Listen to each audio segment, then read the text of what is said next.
Thank you very much. I sincerely appreciate the invitation to be here, and I appreciate Dr. Lloyd putting pedal to the metal and getting through her presentation as quickly as she did. She's going to be driving me to the airport in 30 minutes, so please, you don't need to do the pedal to the metal quite to the same extent. I'm going to be talking about my experience dealing with Lyme disease and just some scattered thoughts. A faculty disclosure slide should be presented with an academic presentation, and I was remiss yesterday, so thanks, Jennifer, for the reminder. I do have some financial affiliation with some pharmaceutical companies that do research in the areas of diabetes and kidney disease, and I serve on advisory boards.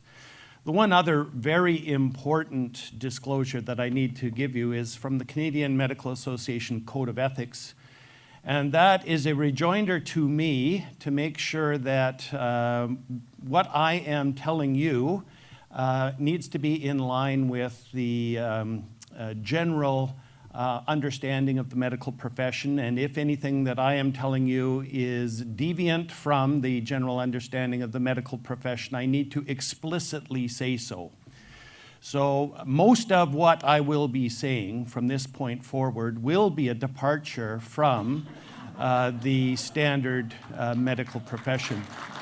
I'm wondering if the display here can show me the same screen as that rather than the preview slides. If you could do that for me, please, thanks.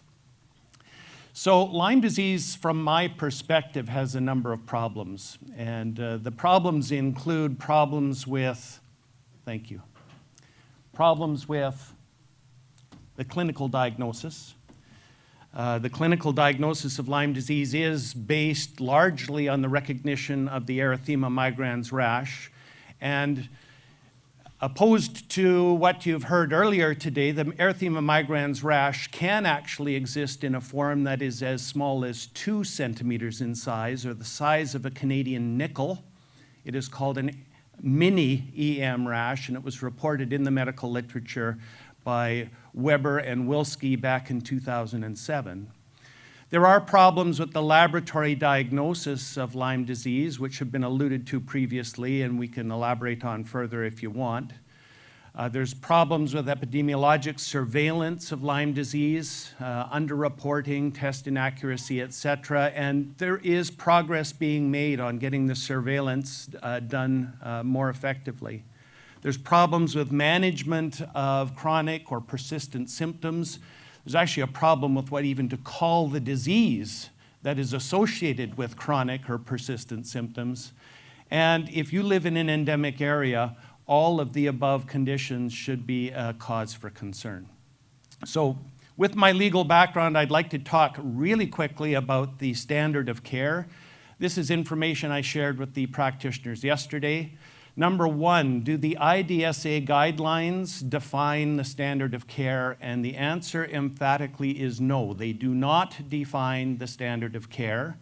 The guidelines has a phrase at the bottom left-hand corner of the title page that says that it is important to note that a physician is still able to use his own individual judgment in an individual patient case, and that adherence to the guidelines is considered to be voluntary. So what are the legal principles pertaining to the standard of care? Well, you're not intended to be able to read all this gobbledygook, but the important part is in the middle paragraph, where it says a doctor need not follow the procedures adopted by a unanimous majority of doctors. If a doctor follows a procedure adopted by a reputable minority of practitioners, it will suffice to dissolve any inference of negligence. So as long as there is a respectable minority of doctors who hold a view as to how a disease should be diagnosed or treated, that is considered to be adequate to counteract any suggestion of negligence. In 2011, the Court of Queen's Bench in Alberta held in review of a wrongful death case that a key feature of the differential diagnosis process is the elimination of the most serious ailments first rather than the most probable, and this is referred to as the worst first principle. They went on to say that failing to consider the worst first principle and then failing to carry out appropriate tests to either confirm or eliminate the worst of the potential diagnoses is not a mere error of judgment, but rather is a breach in the standard of care. So your doctor's job is actually to come up with a differential diagnosis, consider which of the alternatives on the differential diagnosis is the worst or most serious potential diagnosis, and then do what they can to either eliminate that or confirm that diagnosis. If that serious ailment remains on the differential diagnosis after the investigations are completed, then there's an obligation for treatment to include that most serious diagnosis. The College of Physicians and Surgeons of Ontario recently released a public communication, or a communication that was allowed to be shared with the public. The college does not communicate specific expectations for treatment of Lyme. Physicians who do treat Lyme disease are expected to practice in a manner that is informed by evidence and science, and in keeping with relevant professional, ethical, and legal obligations. I've just mentioned the legal obligations of a practicing physician. I've mentioned that the reputable minority rule is in play, and there are guidelines from the International Lyme and Associated Diseases Society that are referenced on the Public Health Agency of Canada website that give a more tolerant approach to the use of antimicrobials in the management of Lyme disease. So any practitioner who wishes to review those guidelines and feels that they are more appropriate for an individual patient has the liberty to follow those guidelines. And foremost amongst the obligation of a practicing physician is the duty to act in the best interest of their patient, of course. So let's consider a case. I presented this as a situation yesterday. I'm going to rush through it today for the sake of time. This is a 21-year-old college student attending Acadia, has a tick on their leg. The tick is removed uneventfully and it is not engorged. It has been embedded less than 12 hours. 6 days later, they get a flu-like illness with a number of symptoms. They present to student health for attention.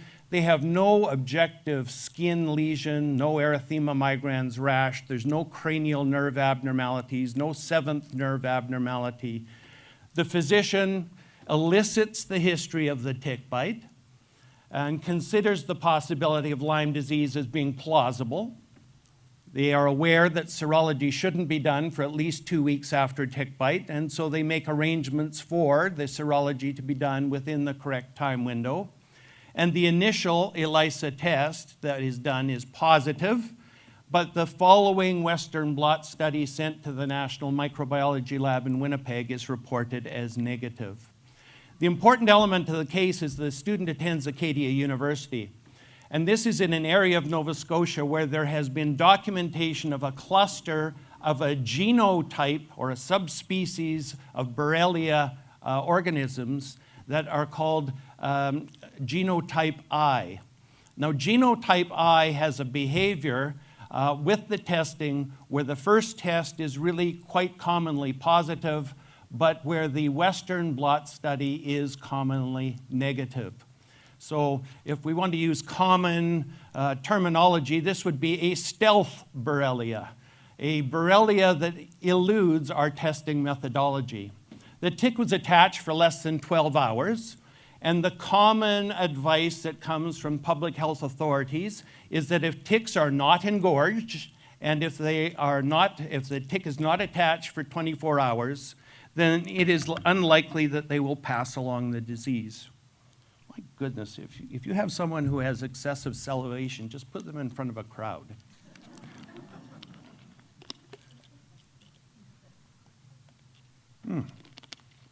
This happened yesterday as well.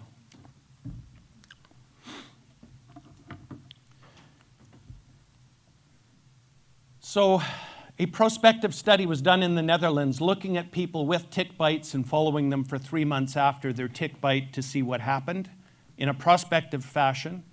A group of those patients did develop erythema migrans rashes, and on the basis of the initial questionnaires and surveys that were done, they were able to identify that people who had erythema migrans rashes, about a third of them had no recollection of tick bite, and of the 2/3 that remained, over half of them had ticks that were attached for less than 24 hours.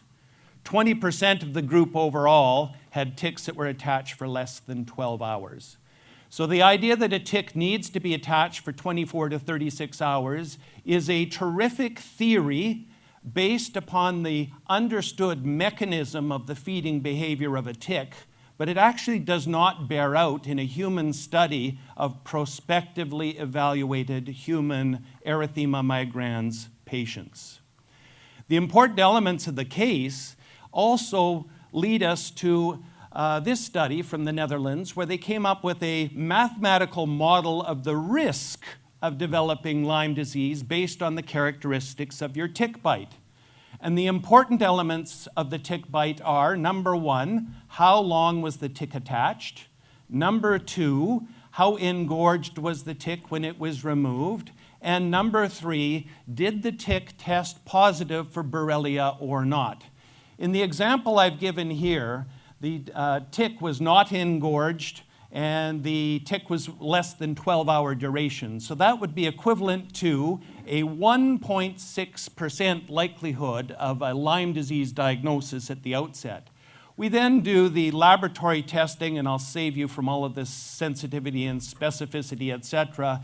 But after that C6 test came positive, we've got nearly a 25% likelihood that this individual would have Lyme disease. And with the negative Western blot study that was reported, the likelihood of Lyme disease goes down, but is still 16%. That's 1 out of 6.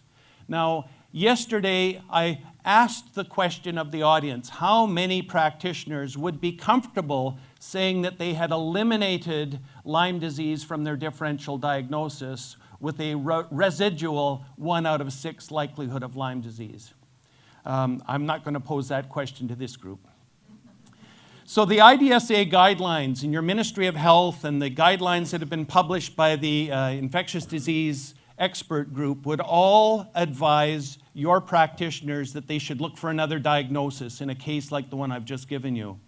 But is this in the best interest of patients when there's a 16.5% or 1 in 6 residual risk? Keep in mind now that this is a tick that I've called the stealth Borrelia. Every year since 2011, the range of that Borrelia has been expanding by perhaps 40 to 50 kilometers each year. And so now in 2019, that range can have expanded to be over 400 kilometers. This is a map of Atlantic Canada with a 400-kilometer radius around Wolfville, where Acadia University is. You can see that it encompasses the South Shore. It encompasses all of the province of New Brunswick, as well as Nova Scotia, Prince Edward Island, and it's encroaching on Maine and the Gaspé Peninsula. So a positive C6 test in an endemic area like here should be treated as though it is a plausible case of Lyme. There is no test that the National Microbiology Laboratory has that is sensitive enough to rule out Lyme disease if the C6 test is positive from an endemic area. And in fact, the National Microbiology Lab itself has done a study identifying that the sensitivity of the standard kit that is used for Lyme disease falls into the 30 to 40% range. They have an alternative test kit that provides about a 60 or 65% sensitivity range. Failing to address the worst first diagnosis, if it cannot be eliminated, is fundamentally flawed and negligent. That's the words of the court. I'm going to just zap through some of this. Late testing for Lyme disease is another area of controversy. The C6 test has got a 98% sensitivity after 1 year. And so if we took 100 people with late true, honest-to-goodness, bona fide late Lyme borreliosis and did the C6 test more than 1 year after their onset, we would have 98 out of 100 positive test results. But then if we apply the Western blot study, the Western blot is limited to an 81% sensitivity after the first year. I see the blinking light, just turn it off. 81% sensitivity after that first year. So overall, the sensitivity of the two-tier system cannot be more than 80%. It cannot mathematically be more than 80%. But yet we hear and we see reports of 100% sensitivity of the two-tier testing in late or persistent Lyme disease. This is a study that was reported in 2008. And the interesting thing about the stage 3 patients in this study is the stage 3 or persistent stage Lyme disease patients in this study were recruited on the basis that they had positive serology. So the 147 patients who had the serology applied already had positive serology. So naturally, when you select patients with positive serology and then see how their serology works out, you're going to get 100%. And in fact, this is how all of the late-stage patients are identified in all of the studies that are evaluating the performance of serology in late-stage disease. So it's called a selection bias, and it is not generalizable to you. What about the specialty labs? So the specialty labs, their work is generally disparaged by public health authorities. Public health professionals have ongoing concerns regarding American for-profit laboratories that may not be using properly validated tests or criteria for interpreting test results. By using unvalidated methods, patients who do not have Lyme disease may appear to test positive and they may receive potentially harmful treatments unnecessarily. We've heard that this morning, and this slide was presented this morning in this fashion, with the square around the laboratory criteria results of specialty labs with a 57.5% false positivity. Now, people who present this slide do not tell what Paul Harvey called the rest of the story. So let's go to the rest of the story. The C6 in this same study showed 0% false positives. So the C6 really showed through as being a highly specific test. If we move on to the other chart in that paper, the people who actually did have Lyme disease, we see that the C6 had a sensitivity in the mid-60% range, as opposed to the Western blot. And it didn't matter whether you were looking at Western blots from the reference lab or the commercial lab or the specialty labs. None of them had two-tier testing that reached 50% sensitivity. So the C6 is a standalone test, has really quite good specificity, and is far more sensitive than two-tier testing. The one other thing I'd like to point out is that the laboratory criteria, the CDC criteria for the IgG Western blot done in the specialty lab was equal to the CDC criteria Western blot done by the reference lab. So if you get a CDC criteria IgG Western blot reported by the IGeneX lab or any of the other specialty labs, it should be given appropriate weight. The message from this 4-lab study is that the test results from the specialty lab were too nonspecific only if you look at the laboratory's in-house criteria, no question.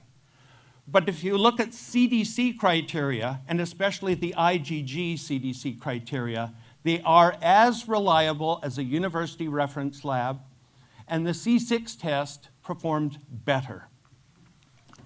Lyme patients are truly sick. If you're treated for early Lyme disease with an appropriate protocol, 11% of people will go on to have what's called post-treatment Lyme disease syndrome, and another 3% will have functional decline. This is a slide from a study done by David Patrick in British Columbia looking at alternatively diagnosed Lyme disease syndrome patients. Those are patients who have negative two-tier testing, but positive testing from a specialty lab. So this, I think, would define a large number of patients who are listening to me talk right now. If we go across all of these, this is not good news. If we go across this graph, I'll go from the top left and we'll call them number 1, 2, 3, 4, 5, 6, and 7, the charts. So the charts are, in order, a functional physical chart, a mental health chart, a functional capacity chart, a quality of life chart, a sleep hygiene chart, fatigue severity chart, and I can't remember what the last one is, a depression chart. And if you look at all of these 7 charts, in 6 out of 7 of these areas, patients with so-called alternatively diagnosed Lyme disease function far worse than normal individuals, worse than patients who have a diagnosis of lupus, and equivalently to patients who have a bona fide diagnosis of chronic fatigue syndrome. These are truly disabled individuals. And if we look at the mental health side of things specifically, 1 in 5 patients who have a diagnosis of post-treatment Lyme disease will have suicidal ideation. 10% of those will actually have suicidal intent. And it's estimated that 1,200 people with this diagnosis die by suicide in the United States annually. I have not got equivalent Canadian numbers, but I have lost patients from my practice to suicide. I'm not going to go through this part where we quote what has been said by public health officials and by expert guidelines, except to say that there continues to be a dialogue that somewhat trivializes the suffering of the patients who have chronic long-term symptoms. So let's get our bearings. Lyme disease is real, it's frequently debilitating, and it's spreading geographically. The disease is inadequately recognized clinically, and timely treatment is not reliably prescribed, particularly in areas where it is new to emerge. I think I'm heartened to hear that here in Lunenburg County that people are recognizing the clinical disease and getting on it. When treated early and correctly, still 1 patient in 7 will have lingering functional impairment. The current testing rationale is designed to protect the high diagnostic specificity, and that sacrifices the sensitivity of the testing so that no testing protocol is sensitive enough to allow you to say, we've ruled out Lyme disease. So don't be told on the basis of a negative laboratory test that you have ruled out Lyme disease. Much of the official teaching pertaining to Lyme disease is outdated or factually inaccurate. And we've had an example this morning of factually inaccurate and quite honestly misrepresentative statements made about the testing of Lyme disease and the natural history of the disease, including the duration of tick attachment time and the size of the erythema migrans rash. The Lyme disease patient group are being systematically marginalized, and disability claims due to Lyme disease are being systematically not recognized, even if you have a diagnosis of fibromyalgia rather than Lyme disease to try and get your disability benefits. The data for fibromyalgia in Canada is that 2/3 of people with a diagnosis of fibromyalgia are unable to be gainfully employed, but only half of them are able to qualify for disability benefits.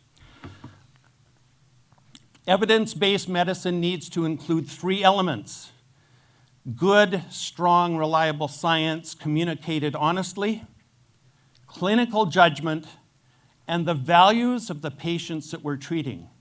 And there's elements that are not presently being engaged in the way that we are approaching Lyme disease. And I hear with great optimism the request from Dr. Cram for patient involvement and patient engagement in moving forward on this file. This is some data that came from a study that was published from Atlantic Canada. I don't know whether it was Nova Scotia-based or New Brunswick-based. Questionnaire looking to primary physicians and politicians, asking them what is the best way to address progress on the Lyme file. And both the physicians and the politicians suggested that deferring to medical experts was sort of their first choice.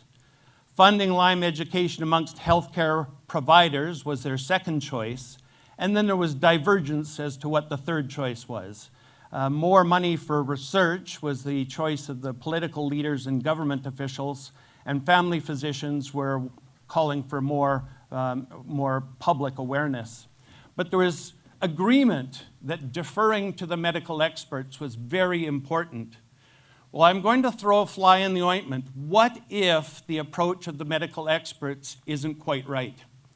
These are a couple of books that have been on the bestseller list recently.